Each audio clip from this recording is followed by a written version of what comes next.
Hey, what is up guys? Today I'm going to be doing an SKX build and I'm pretty excited to see how this one turns out. So without further ado, let's get into it. And starting with the movement, I'm just going to remove this little C-clip and you just want to pry underneath of it, working your way around, and it'll just pop up.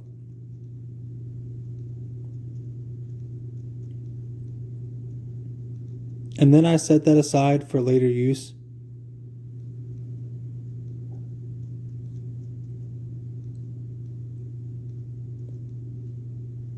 And removing the day wheel gives you access to the 4 screws that retain the date wheel guard.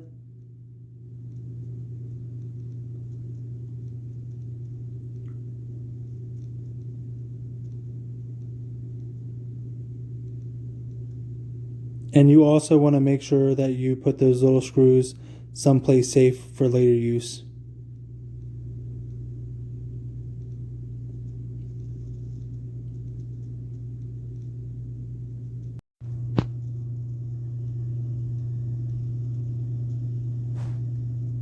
And after you have all 4 screws removed, you can remove the date wheel guard.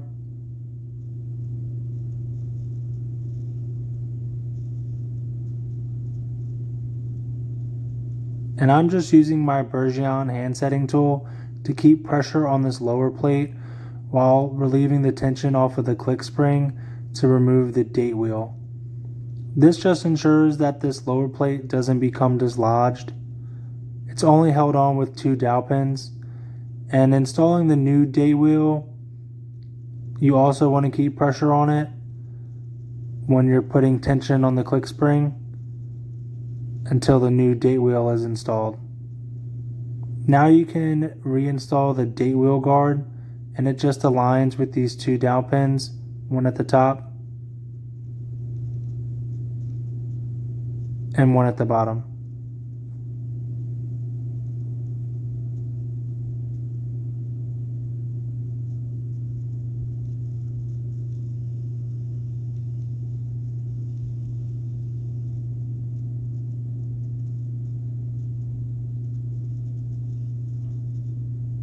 And when reinstalling the screws, I just like to make sure that all 4 of them are in place.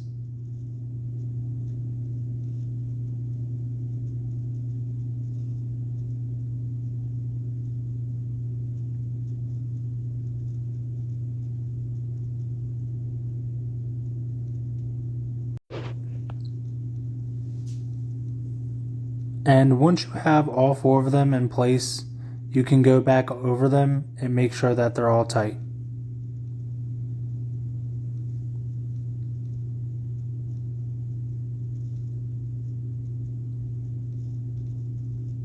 Now I'm just checking the natural date change.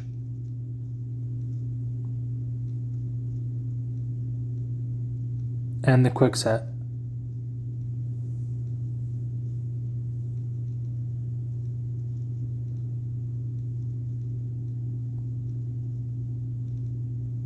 And here's the day wheel. And I always personally like to make sure the teeth on the day wheel are engaged before installing the C-clip. This just ensures that the teeth don't get binded or anything.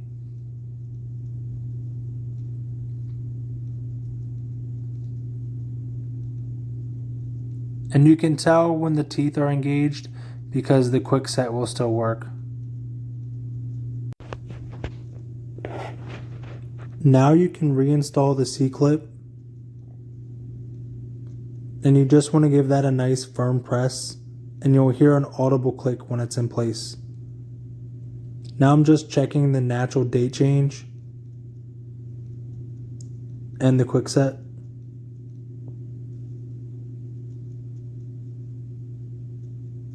And I always like to double check and even triple check along the way, because you can never be too safe.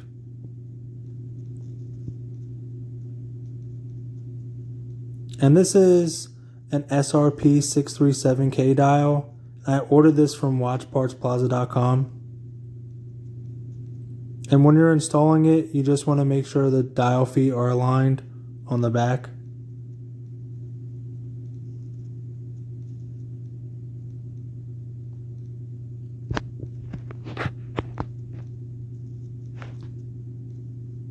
And now I'm just changing the date over so I know to set the hands at 12 o'clock. And these are SRP 407K hands. And I also ordered them from watchpartsplaza.com. And they're easily one of my favorite handsets. And to install it, I just make sure it's aligned and then give it a good press. And I'm just checking to make sure that it's aligned properly. I'm also checking for spacing.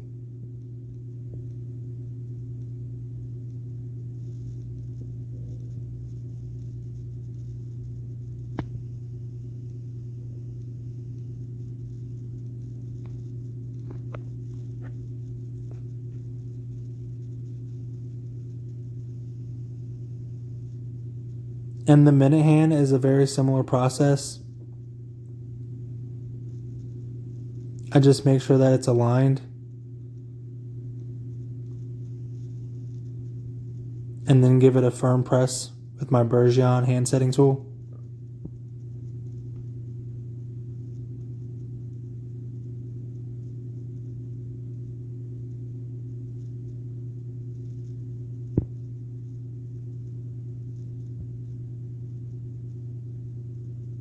Now I'm just cleaning the work area a little bit.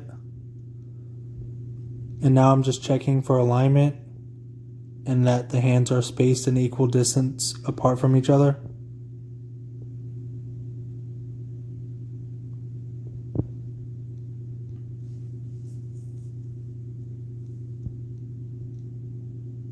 And now I'm just giving the dial another clean.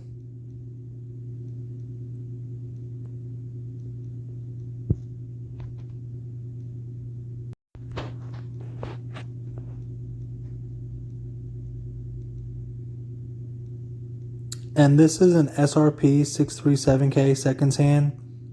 And I think it complements the hands very well. And all three have a blacked out back portion, giving them an almost floating effect. And I just make sure that the seconds hand is sitting on the pinion.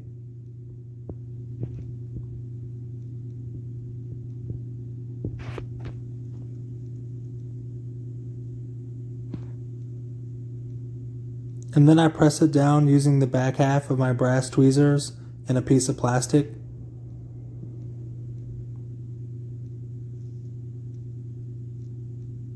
Then I wind the movement up, and there it goes. And now I'm just checking for spacing.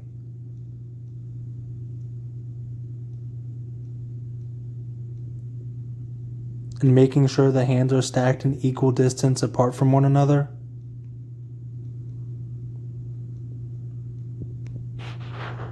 Also checking for alignment at the 6.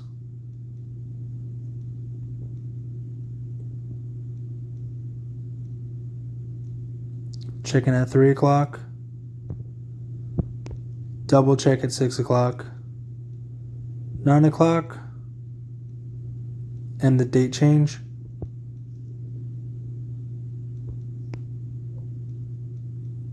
Now I'm just giving the dial another clean, and another clean, and this is totally normal. This is not over cleaning. And then I set that aside in my dust cover, aka a cup from the kitchen cabinet. And here is an SRP 637K chapter ring, and these do not fit an SKX case. However, I really enjoy the look of this, and I think it's worth the extra work.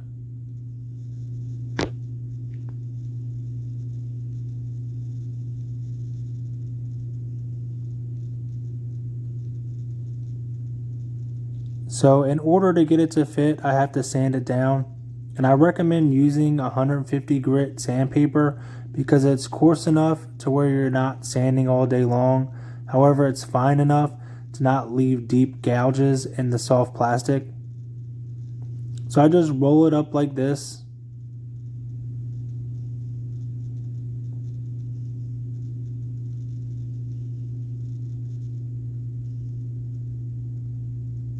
And then you want to insert the chapter ring flush and even, and then just sand in circular motions.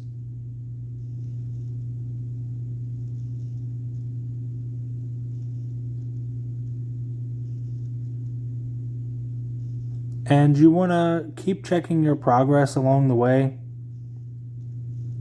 by trying to install it into the SKX case. The benefit to using a chapter ring that's too big is once you sand it down to the perfect size, you won't have to use any kind of adhesive to hold it in place. And then you just kind of repeat these steps until you're happy with it.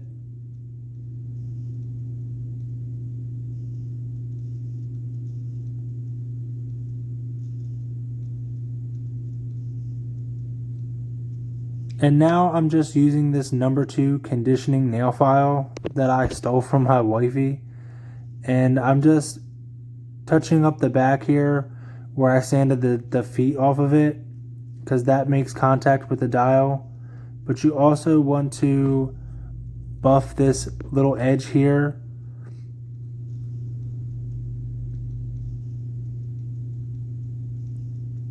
And this nail file works perfect for restoring like a factory type finish.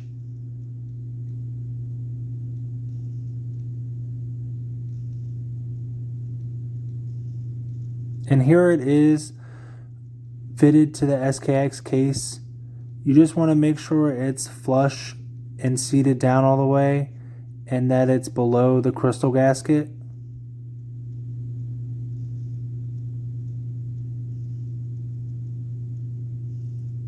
Always like to check from multiple angles.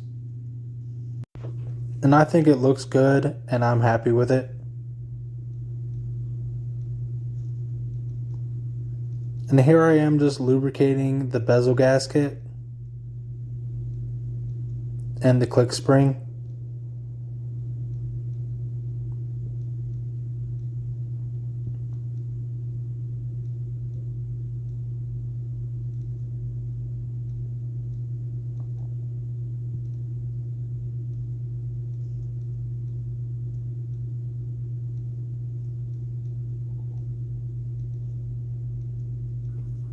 And then I put that in my crystal press, and you'll hear a nice positive click when it's in place.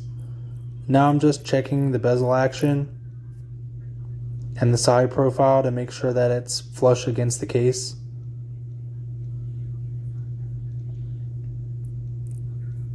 And the bezel action does feel smooth and very Seiko-esque.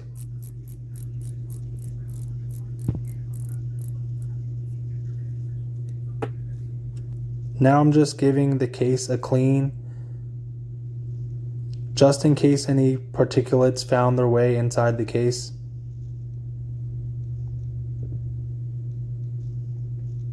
And here is the sapphire crystal. It's the CT119 with clear anti-reflective coating.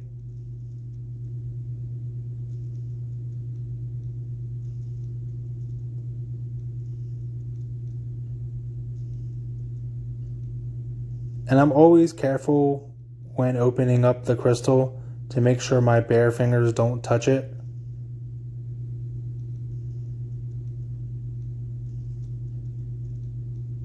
And I'm also careful that way that no dust really has a chance to get underneath the crystal.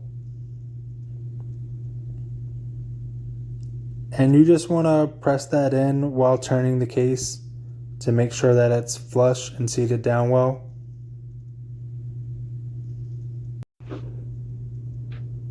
And this is every modder's favorite part, when you can finally install the movement with the case.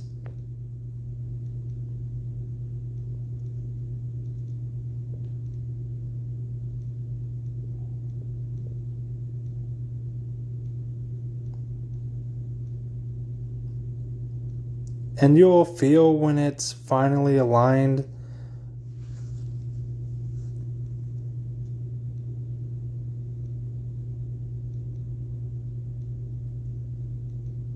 because it'll just kind of fall into place.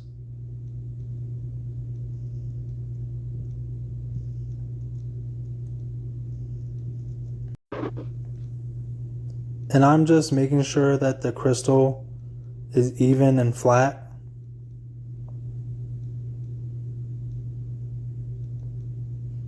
And now I'm installing the crown onto the stem.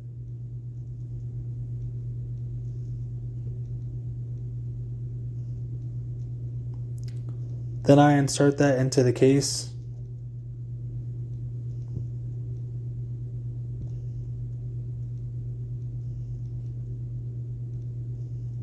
And I use my digital calipers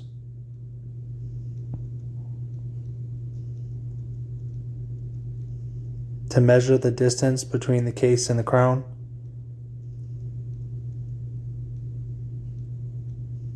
And I measure 8.85.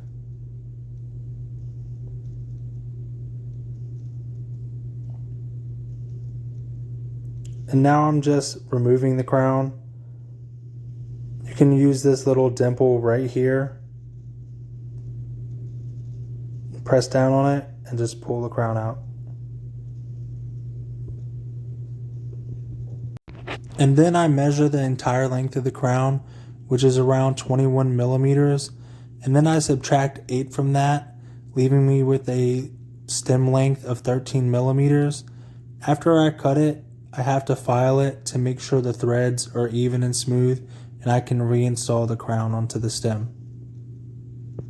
Now I'm just lubricating the crown gaskets.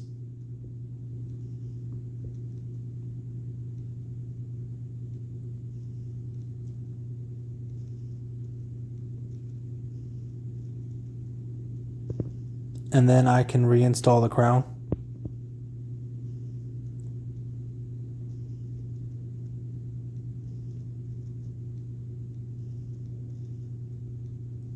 I just check to make sure it's winding and that it threads down all the way against the case to make sure it's sealing tight. And then I also make sure that it unthreads nice and smooth and that there's a positive pop. I also make sure that it hacks and that the time setting function works.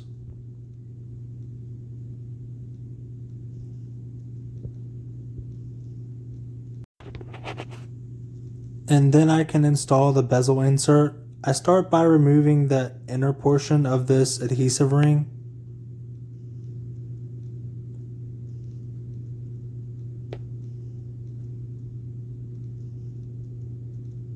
This just leaves the ring. And then I install that onto the bezel and just make sure that it's pressed down evenly across the whole distance of the bezel. I also like to give it a turn to make sure it's not sticking on the crystal or anything like that.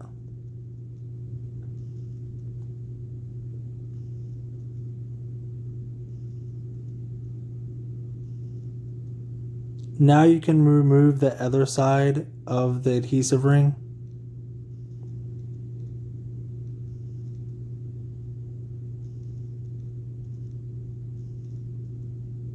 And after working at it for a little bit, you should be able to get a little lip and then it'll just peel right off.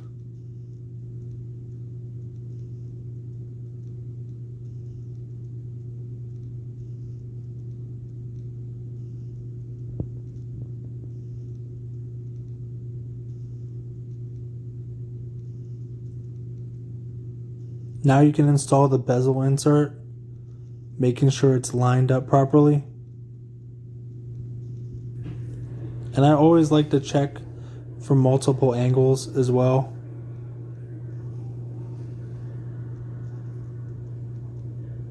Once you're happy with it, you can go ahead and make sure the bezel insert's pressed down firmly.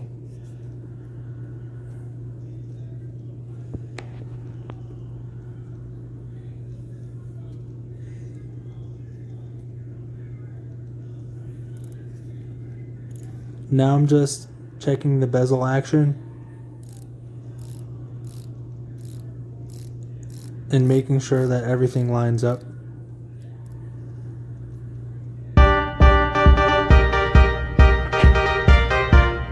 And that's my bezel alignment celebration, and I really enjoy the side profile of this mod. The CT119 provide a smooth and seamless transition from crystal to bezel insert. I also really love how this bezel insert mirrors the dial. Both have a matte black base finish, while the polished relief minute markers reflect light the same way that the hour indices do on the dial. And here it is all together, paired up with a factory Seiko Z22 silicone strap with matching stainless steel hardware.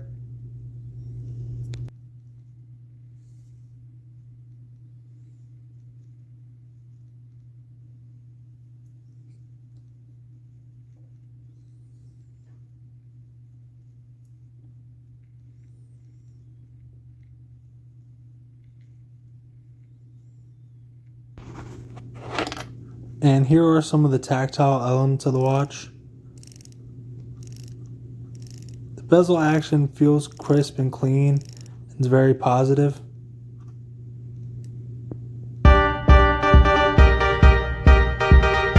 And that's worth a celebration every time. And here is the crown action. It unthreads nice and smooth and has a nice pop.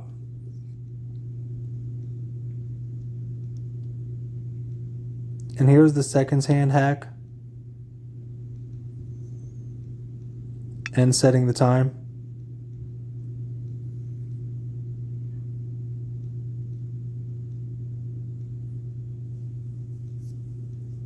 And the date does change right about 12 o'clock. And I'll make sure we're out of the danger zone here.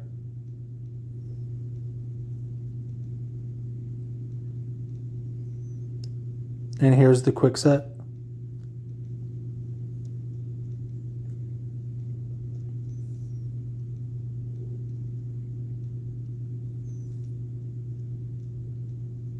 And something about a kanji day wheel just feels so right.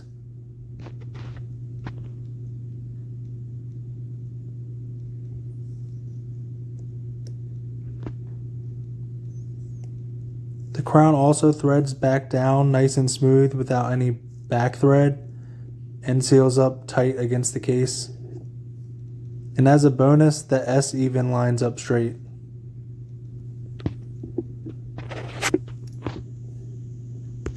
And here it is on wrist. And here are some up close shots of the dial. I'll try and leave links in the description to watchpartsplaza.com, where I sourced the dial, hands, and chapter ring, and also crystaltimes. Their cases and bezels are top notch. As always, guys, thanks for watching, and I'll catch you in the next one.